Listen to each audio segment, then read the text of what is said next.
Welcome to NMAMIT. This is a Blender project on quick explosion. Let's start. Here for the explosion we have used a UV sphere as a center. UV sphere has set with various properties in its particle system. Its emitter geometry at which the particles are emitted is set to 25. Next, for the smoke we create a smoke domain. Smoke domain contains the smoke. Smoke domain can be created using the object menu, and in quick effects we choose quick smoke. The background is set to black. For the lighting we use lamp. We have set its physical properties to sun. It sheds light on object like a sun. For the color of the flame we go to node editor.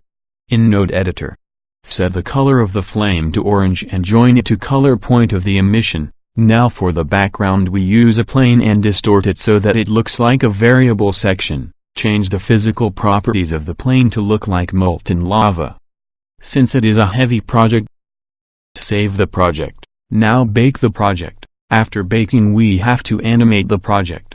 Now move this plane behind the smoke domain, adjust it as if it looks like the background. Now add camera clipping by clicking numpad 0 and adjust it so that animation comes inside the clipping rectangle. For that select the output as AVI. Now click the animation button. After rendering the project will be saved in the location you have mentioned in the output.